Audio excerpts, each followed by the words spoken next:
Hey guys, today I come yet with another weekly review of STARMYU, and in particular, I really did like this episode the most so far, episode 4. In this episode, we get a little bit more on the characters Kuga and Tsukigami, who are part of the Otori group, that group that's deemed as failures by all the others. So the first half focused on Kuga and him trying to help Hoshitani and Nayuki while they do their practices. And you can tell from his personality that he's a very laid back, reserved guy, but he's also a very good guy. He looks out for his teammates, he looks out for his friends. And the most randomest thing happened was his song just popped out of nowhere. Like you're focused on the episode so much that his song just comes out and you're like, where did it come from? So I kind of found that like it was kind of misplaced. I thought they could have, pushed that a little further instead of just saying, here I am, here's the song. But this is a musical anime, so it's bound to happen sooner or later. And then the second half focus on Tsukigami. If you have forgotten him, if you are on internet, he is the Kaneki of this series. And basically, well, appearance wise, he's the Kaneki of this series.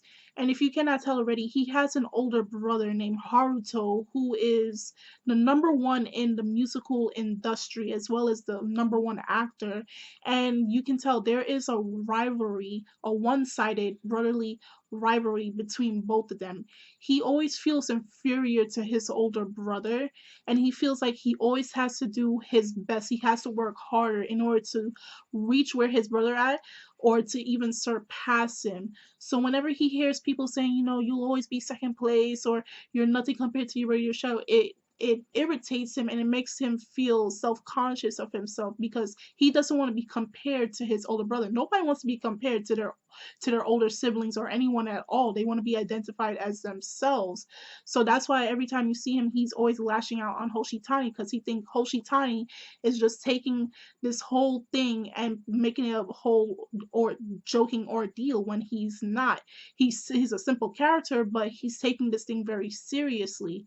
And that's when you saw him lash out on him in this episode when he said the comment, even though he meant no harm, it offended Tsukigami. So in the episode, we also saw another group that was Hiragi's group. I forgot their names because they all were introduced in one episode, so I could not catch all their names. But this one character in particular who had this pinkish red hair, was very aggravating. He kept provoking Tsukigami in this episode, talking about him and his brother, to the point that Tsukigami was about to knock him out till Hoshitani stopped him. And this caused both the groups to go colliding heads now. Everybody's starting to fight. I mean, everybody was about to go to lunch, and it's like, hold my lunch. I'm about to go get this guy, put him in a headlock, and start beating on him. And it was the most funniest thing. I did enjoy that part. Everybody was about to go fight until they got caught by Hiragi, and now they're waiting for their punishment.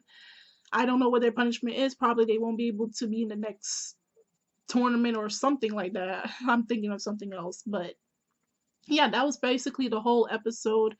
Tell me your thoughts on what you thought about it. Do you find any scene that was funny to you? Do you like the part where everybody was just jumping into fight? Do you like the songs this week? Do you find it random how Kuga's song just popped out of nowhere like I did? Just say that in the comment section below. Also, check us out on Twitter and Tumblr. If you'd like to become a member of our Facebook page, it's in the description box. You could click on that link. And that's basically all I have for this week of StarMU. I'm Kimmy Chun of Anime Legends Podcast, and I will see you guys later.